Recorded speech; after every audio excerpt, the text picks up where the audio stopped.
I'm doing well. It's just a start. I got one of the deals that I had on the contract that's pretty much going to be closing in like 2 weeks, so that's pretty Ooh, good. let's go, man. It's What like I profit said, wise? What are we looking here? in Baltimore. Like, what's the profit looking like on that? Oh, the profit splits are always small. It's like 6,000, so it's cool. That's good, man. Yeah, Awesome, bro. that's definitely cool. Yeah, I heard you talking to the last guy. The ARVs that you said Yeah. really help. Like that 70% allowable offer in this market definitely is tough. So hearing 83% just makes it a lot better, especially some properties I'm dealing with now. But one question and situation I am dealing with right now that I feel like you definitely be able to help me with. So I have a gentleman that is looking to sell his property. He came to me and he's interested in selling it as is. It's 85% finished. It's a three bed, 3.5 bath, uh, town row home in Baltimore. Um, 85% finished, and what else? He's one of those kind of people where very analytical, knows about the market in those kind of situations, but does not want to list the price at all. Does not want to give a number. I asked him, over and over many times, what would you like to take for it? Do you have a starting number? Those kind of things. Try not to mention a number first.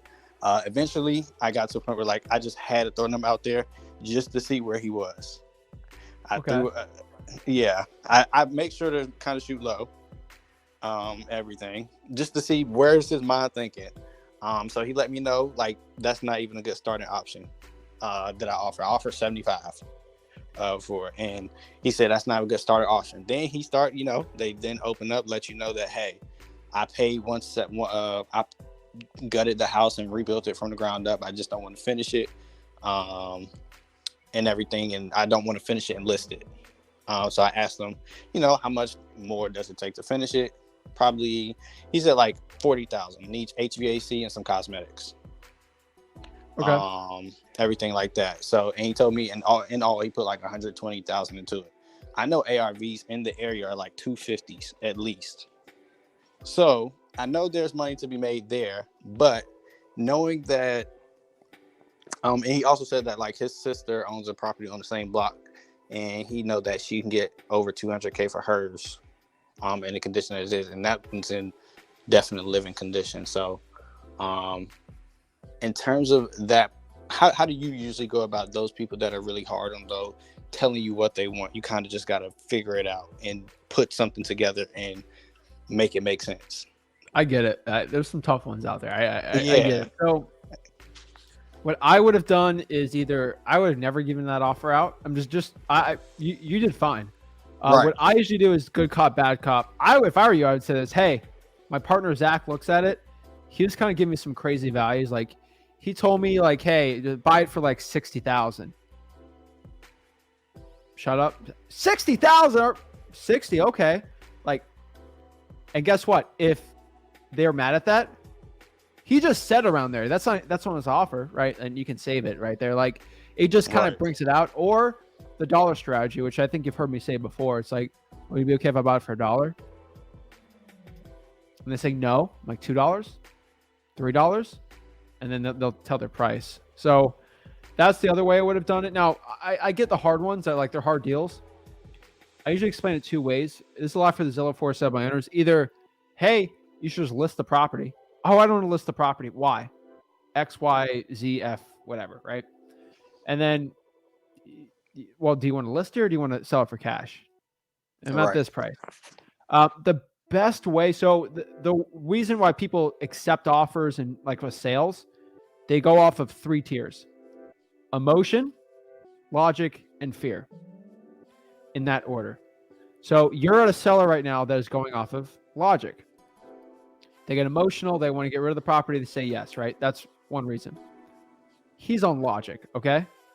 Mm-hmm. So how do you get logical with a seller like this? You got to meet in the middle. So use the partner. Use me for example. So what price is he at? Um, he didn't even give me a starting number, and I've just been reverse engineering it per se. Like I know the house sells So for over 250s. Okay, well, you got to get a price out of him for that method to work. So, for example, Right. so my partner's at 70. What price are you at, Mr. Seller? He's at 70. We're at 70. The offer is 70 that we gave. So, should we get an agreement for 70? Oh no. Then what's the counter on this? Higher. 71. 72. You're going to have to work with me here. I don't know what like price in your head. And Right. then he'll say it. Right. He'll say 120 or something, or maybe 150 or whatever it is, right? Well, Mr. Seller, if you're at 120 and we're at 70, what is that? 95. Why don't we just meet in the middle at like 100? That makes sense, right? Right. That's logical, right? Yeah. That's logic, right? That's how you get logic on that second part. And maybe you're so low and he's at a medium. That logic is not logical. It's even lower, but you still got to deal with that. And then fear is like, Yeah. hey, Mr. Seller. And he's like, I have to think about it because he's thinking logical. You hit him with fear. Hey, I can do 100, but if I don't get an answer by tomorrow, I'll just buy another house. I got another appointment I got to go on. You know what, Mr. Seller? I actually have to go to a bunch of properties tomorrow at noon. I'll cancel those appointments by noon tomorrow if you give me an answer. If you don't give me an answer, I just assume you're not going to use it, and then go. Fear, they'll call you usually in the morning. That's how you get through all those issues. Yeah, and my angle on this was gonna be like just reverse engineer. So he told me, 40,000, like sounds like 40,000 pretty much gets the job done. To put it back in like a nice condition. Like the pictures are very nice hardwood floors, some appliances, island. Like it's a little bit more of an upscale type situation. He was going for it, just didn't finish it. 250s, 260s, I know it sells for. Anything over that is just market dependent. You can't account for. That's the end buyer's problem. So I was going to like that 83%. I know 83% of that is about 210 is where you like the a buyer, an end buyer will want to be all in for. That way they can make a profit, get a nice 60, 70K flip situation. So right, my offer was going to be in between that 150, 165 max is where I want to be. I mean, your MA is 141 on this. If the numbers are standing right, so 210 ARV, right? No, the ARV would be 260s. It's worth 260 if you put 40 into it right now. Yes. All the bells. I'm gonna put 50. Just being conservative. It says 174. If it's 174, it's 174. It might need more than 40 on it, but if it doesn't, 174 is your MAO here. Yeah. Either the ARV. I just want to make sure the ARV is not off, man. Right. Yeah. That's where most people get their MAOs wrong because the ARV is too high. Yeah, I know. I've seen houses like a house sold for 360 actually in the same block, but it's like it's a little bit bigger.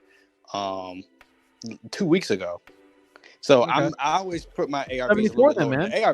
The ARV, it very well could sell for 300.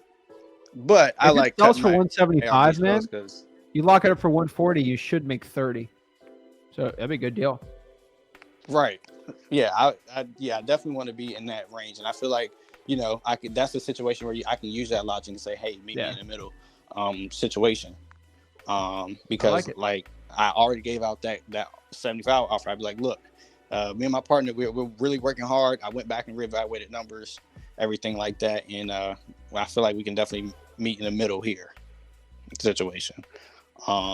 So yeah, I definitely get those kind of sellers all the time where they just don't spit out a number. Eventually, you sometimes can lowball them until they tell you, but even then, sometimes they don't tell you. I definitely know he's motivated to sell because he's one of the situations where he got screwed over by a contractor. And after you get screwed over by a contractor a few times, those kind of guys, they just be like, man, forget this. I just want to move on. So he came to me. This is actually another referral lead. He came to me. I did not cold call him. This is not from no lead. He came to me. He know I wholesale houses. He came to me asking like specifically, are you interested in this property? Mm-hmm. So, but other than that, just trying to get some other deals closed. that I have in Awesome, the bro. contract right now, but making some progress. I'm about to pull another list here on batch leads, everything like that. Cold call pretty much from 5 to 8 since my hours at work really adjusted for the month and everything like that. And on my lunch break, since I work from home, I Mm. get some